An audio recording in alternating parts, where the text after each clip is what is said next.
How to summon Pishacha Muyalakan. As is traditional in most tantric Aaiyyan practices, one must perform this ritual when the sun is completely set, that is at night. This is regardless of what time zone you are in. It must be when it is completely dark from sunlight. Please note, artificial light or candlelight is required when you write the symbols or yantra down, as described in the next section. The yantra to summon the entity is shown on the video. Historically, many Aaiyanists choose 2 a.m. in the morning to perform this ritual. When the sun is visible, the positive energy of the sun god Surya permeates this realm and can dispel the negative resonant energy required to link up with the Tala. In other words, if you try to perform this ritual during the day, it will not work unless you are a very high-level tantric Aaiyyanist practitioner and are very linked with the entity you are trying to call. In order to break down the gap between our realm and the Tala the entity exists in, you must first inscribe the ancient Dravidian Aaiyyanist yantra, which is shown in the image, onto the floor. This is the specific yantra that was revealed to us by Adhavana and Gaudiya Saman, as described previously. In other words, you must copy the image you see in the video onto the floor. This can be done directly onto the floor or on paper. This can also be done using candlelight to see, or using a lamp or lantern. Artificial electric light is also permitted, but do not make the light too bright. The method of copying can be done in a few ways that are traditional to various Aaiyyanist schools. You can either draw the symbols onto the ground using a wooden stick, or if the ground is too hard you can use charcoal. If you are inside your house, you may also use paper placed onto the floor and inscribe the tantric symbols using charcoal. By writing down the Aaiyyanist inscription, or yantra, onto the floor, the link between our reality and the dimension the entity resides in will be open.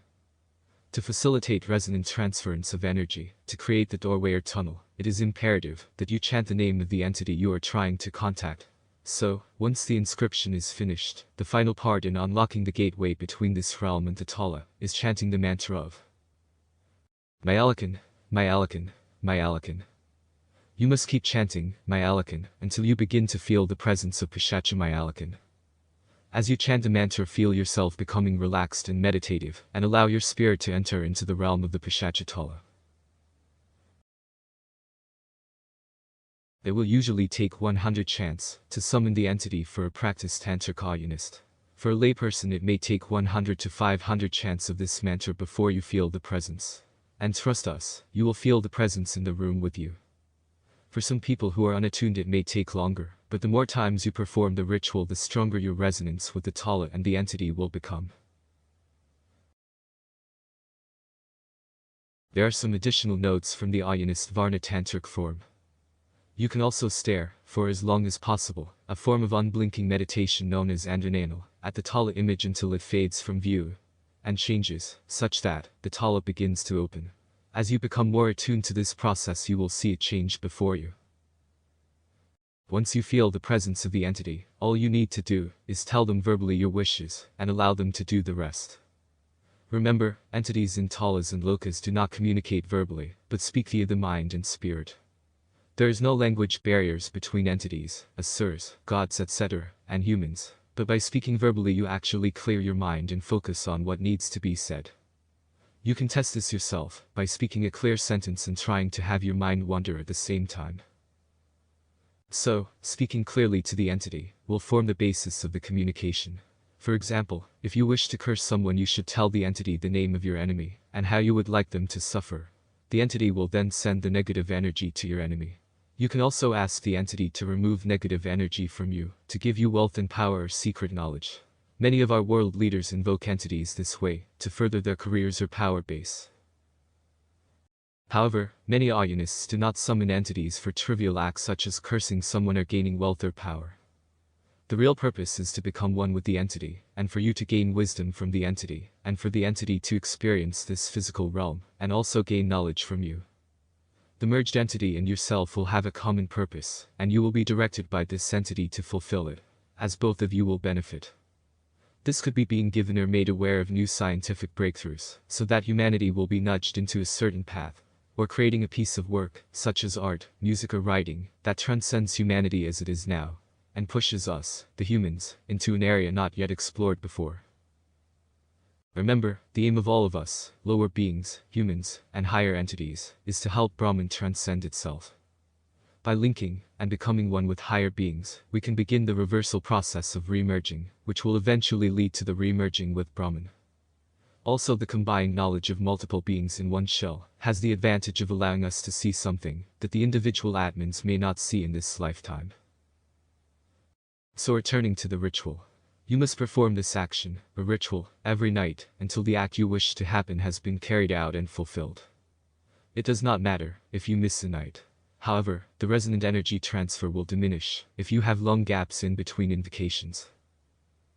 There is something that we should mention. Entities such as gods, devas, pretas, bhoots, asuras, etc. do not exist in this space-time. They exist in lokas and talas, other dimensions, so can appear to multiple people at the same time.